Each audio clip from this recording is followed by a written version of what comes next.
In this COP27 interview with Dr Saleemul Huq, we discuss the arrival of loss and damage into the negotiations. We also discuss the need to urgently cut emissions in the wealthy nations that have caused the problem, and then across the world. Saleem has been involved in the negotiations here since day one, so is well placed to discuss the function and dysfunction of the COP process. It's important to keep in mind that this is the only forum in the world where poorer, vulnerable nations have a seat at the table, even if, as he says, they're not often listened to. All this must change, and fast, if we are going to survive the onslaught of accelerating extreme climate impacts like fires, floods, and droughts. Here at the COP, in the wake of incredible, destructive flooding that took lives and destroyed heritage, the nation of Pakistan offers this portentous warning. What happened in Pakistan won't stay in Pakistan. It's great to see you. This is COP27. After many years that I've been speaking to you, and you've always said it won't be this year, but it will be eventually. This was the eventually COP when loss and damage is inside the negotiations. Can you give me an overview of what have been the main features for you? Well, I think the main breakthrough was the fact that climate change impacts have now started to happen visibly and attributably to the human-induced climate change. The floods in Pakistan, for example, the floods in Nigeria, hurricanes hit Florida. And so the reality is now overtaken and undeniable. And therefore, this being the 27th Conference of Parties is actually now the first Conference of Parties in the new era of impacts of climate change happening and losses and damages happening. So we're very pleased that we were able to get an agenda item on finance for loss and damage, something developing countries have been fighting for a long time without success. We were successful here at the beginning of the COP. We're grateful that all countries, nobody objected, all the countries agreed to adopt it. We've been having some very good discussions about that. It's now gone to the ministers level.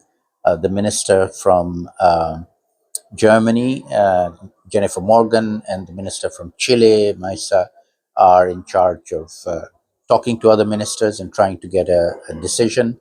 We have great faith in them. They're both very committed and sympathetic ministers. And we now have 2 more days to go. I'm very optimistic that we will get the creation of a fund here. That's all we're asking for. We're asking that COP27 Sharm el Sheikh agrees to set up a fund for loss and damage. We call it a facility, other people are calling it a fund, doesn't really matter. But we agreed to set it up, and then next year in COP28 we can work out the details. That we won't be able to work out the details here. There's a lot of tough negotiations to go on how it will function and how it will run. But at least a political decision to set it up should be done here, and we're hopeful that will happen. Okay, and you're one of the people I think who's been instrumental in really driving this forward. So, I mean, credit for that. And Bangladesh is obviously a vulnerable nation now. You talked about Pakistan, and it just goes on and on and on. And there is a sense that even in the global north, we're not immune to this. Absolutely. I think, one of the other revelations that took place in the last year or so is that nobody's immune. The heat wave in Europe, the wildfires in California, the successive hurricanes that hit Florida in the United States, and the story goes on and on all over the world. So losses and damages due to impacts of human-induced climate change are now visible. Just have to watch your television screen every day and you'll see a new one happening somewhere in the world. And it's going to get worse, by the way. So it's not going to get better for the near term, at least. In the long run, we can help stop it getting very bad, but bad is locked in. It's going to get worse. And so we have to deal with it. And it's a global phenomenon. It's not just rich countries helping the poor countries anymore. It's everybody helping ourselves. But what you are also doing is accumulating a huge amount of knowledge. And that knowledge also has global value, which we can't quite put into dollars or anything like that. I think one of the important paradigm shifts that needs to take place and is beginning to take place is the notion that this is not just a rich versus poor. It's all countries are in it together. All countries need to work together. All countries need to collaborate together. And when it comes to dealing with the impacts of climate change, particularly floods, cyclones, hurricanes, The developed countries are not particularly better off than some of the poor countries like Bangladesh, for example, where we've been doing this for quite a long time and have a good record of doing it and capacity to do it. So the North can actually learn from the South here. The rich countries can learn from poorer countries on particularly tackling the impacts of climate change. Okay, and I see you've got a badge there on your lapel, 1.5. Now, that's been a contentious issue at this COP. I've seen scientists and people who are part of the process speaking out quite angrily that as there's been efforts to kind of almost move away from 1.5. And have you heard the same things? Have you got a perspective on that? Well, what is happening for certain is that staying below 1.5 becomes more and more difficult by the day. At the moment, we're headed to well over 2 degrees, possibly even as high as 2.8 degrees, unless we take drastic action, which we're not doing. And so the ability of the global community to stay below 1.5, which we've all promised to do collectively in the Paris Agreement, becomes more and more difficult by the day. And there is an attempt by some countries to try and give up on the goal. We certainly do not want to do that. The vulnerable developing countries want to stick to the goal. We all agree to do it. What we feel about delivering it is that we have the technology to deliver it. We have even the finance to deliver it. What we are lacking is political will by some of the big developed and developing countries who are the big emitters to actually make it happen at a very rapid rate. And so we need to accelerate the rate of reduction of greenhouse gases and consequently the use of renewables. Shift from fossil fuel to renewable energy is the big key global determinant. We hear it a lot. It's a matter of political will, but really, it's existential for many people. And I think even 1.5 is not exactly a nice place, world to live in. I don't want to personally live in the 2 degrees, but I'm very afraid of that. So to say that we lack political will, I, surely now is the time for moderate people to get involved and say we don't want to live in that. Absolutely, world. Because I mean, this is catastrophic. No matter we certainly hope that citizens all over the world will now take the issue up and impress on their own leaders that this is something they have to take much more seriously than they have done. The problem I feel for political leaders is it's a slow moving emergency. It's not an immediate emergency which you can see and respond to like the COVID-19 crisis was.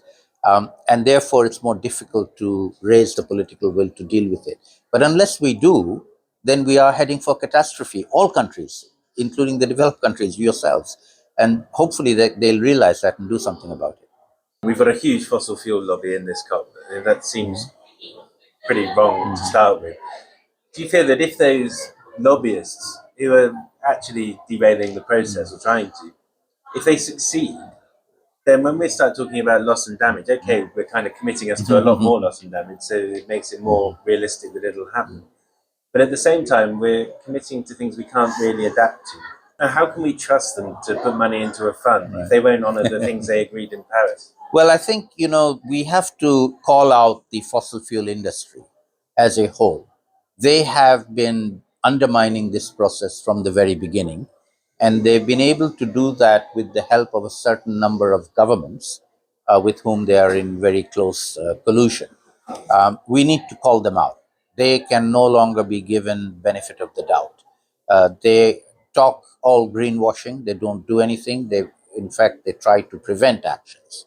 So we need to be very, very firm about no more fossil fuels, no more investment in fossil fuels. In fact, we should be taxing them to get the money for the loss and damage, reparations and payment and liability to the victims of their pollution. They've been profiting by polluting, knowingly profiting that they were polluting, and they did it anyway.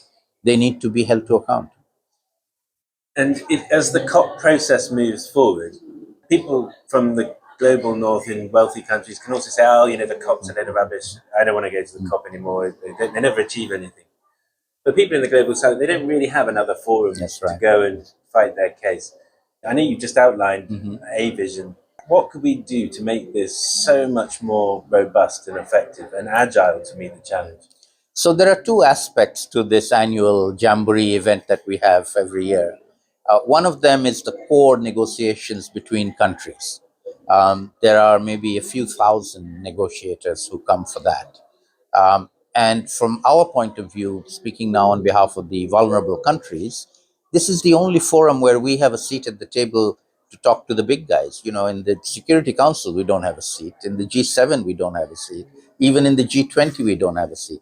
The UNFCCC is the only place where we have a seat at the table and can come and talk to them, hope to persuade them. Don't always win, but sometimes we do. Like we got the 1.5 degree in Paris. That was our doing. We persuaded everybody to agree to that. So it's the only forum where vulnerable countries have an opportunity to have a say and try and persuade everybody. Everything has to be by consensus agreement. So we cannot get an agreement if anybody disagrees.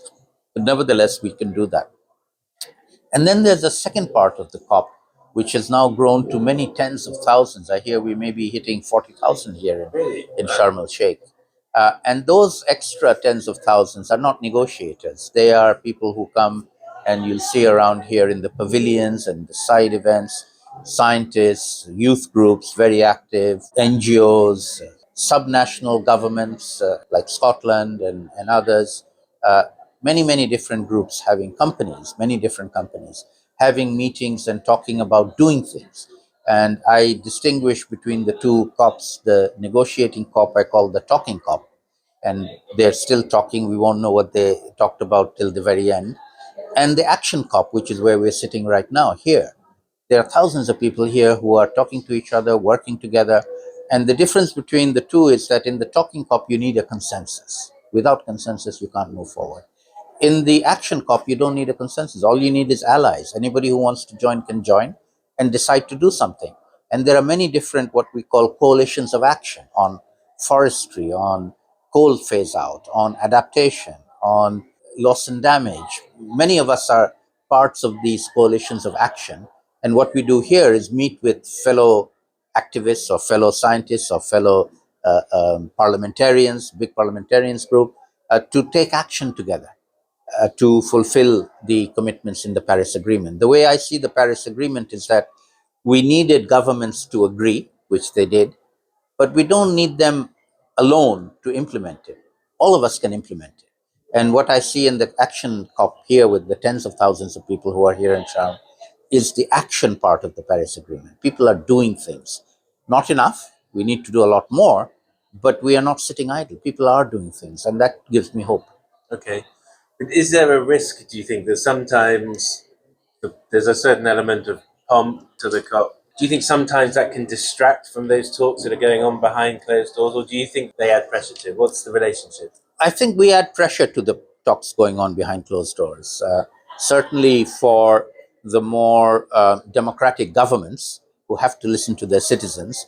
And the other thing that we do get at the COP, and that's a positive, is we get a huge amount of media attention. The global media doesn't pay attention to this problem, except once a year there's a COP. They know about that. They come and they want to know what's happening. And I spend a lot of my time talking to the media, explaining to them what is loss and damage. It's a new subject. They don't understand it. They want it explained. So I try and do that. So we capture global attention, and we, the activists, are able to put pressure on the politicians to actually come out with a good decision as opposed to a bad decision. Okay. I just want to come back to the loss and damage fund because this is really significant if you get this mechanism, if Yeah. you want to call it that. What sort of commitment? I know you're just looking, but say we go to next year and the year after. What's your trajectory? What's your vision for that? So the good news is we have seen here in COP, even in the last few days, a whole set of countries step forward to offer funding.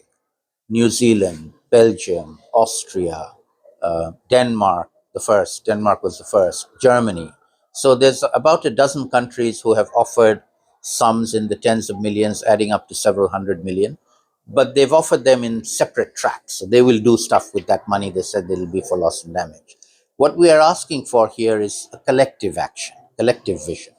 All of us together, we agree to set up a fund and then have those commitments made to supporting that fund, which has a democratic governance structure where we can all decide what needs to be done with the fund.